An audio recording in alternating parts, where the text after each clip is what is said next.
Caste census में हम कहाँ खड़ा हैं।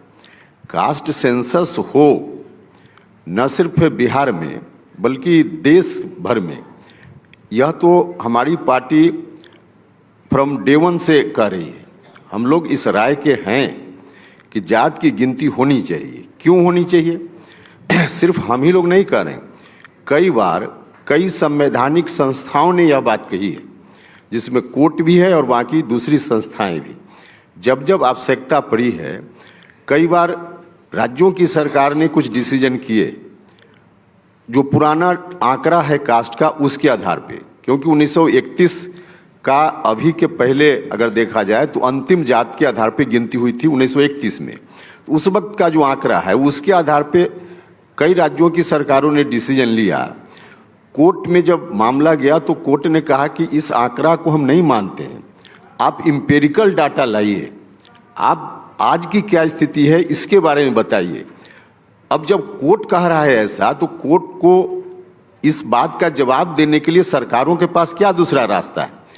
जब तक इस बात की जानकारी नहीं होगी कि आज क्या आंकड़ा है, तो सरकार क्या जवाब देगी? और आंकड़ा आज का हो, इसके लिए तो कास्ट सेंसस के अलावा दूसरा कोई रास्ता नहीं है।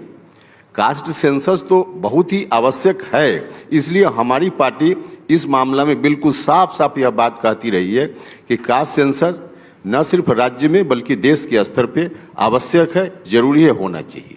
क्या हम ऐसे राजनीति की कभी कल्पना कर सकते हैं जिसमें जाति मुख्य बिंदु ना रहे, जिसमें कैसे हम शिक्षा दें, अस्पताल दें, कैसे जो मूलभूत सुविधाएं इस देश में लोगों को नहीं मिल रही? देखिए, निश्चित रूप से वह दिन आएगा, लेकिन कब आएगा? तब आएगा जो हजारों साल से जो जाति व्यवस्था के चलते लाभ लेते रहे हैं समाज में, वो लोग जिस दिन छोड़ देंगे लाभ लेना और उनके मन का परिवर्तन जिस दिन हो जाएगा, उस दिन ऐसी स्थिति आएगी। एक काउंटर क्वेश्चन है आपसे कि आप ये नहीं मानते हैं कि आरक्षण के अंदर भी कुछ जातियां ऐसी हैं जिन्होंने आरक्षण का फायदा लिया है सबसे ज्यादा, और उस आरक्षण में जो असल वंचित लोग हैं जातियों के, वो पीछे रह गए हैं? बिल्कुल बिल्कुल। मतलब देयर इज अ सब अगड़ा विद इन पिछड़ा जो फायदा लेता रहा है, उनके परिवार लेते रहे हैं, पहुंचा ही नहीं है जो कतार में पीछे खड़े थे। 100% आपकी बात से मैं सहमत हूं, और इसीलिए जब जात की गिनती की बात हो रही थी बिहार में, तब यही बात कही जा रही थी जेडीयू और आरजेडी की ओर से विशेष रूप से, कि हम जात की गिनती इसलिए भी करना चाहते हैं कि पता चल पाए कि कौन जात के लोग बिल्कुल पीछे छूट गए हैं। अब जब गिनती हो जाएगी, आंकड़े हमारे पास आ जाएंगे, तो उसके आधार पे सरकार योजना बनाएगी।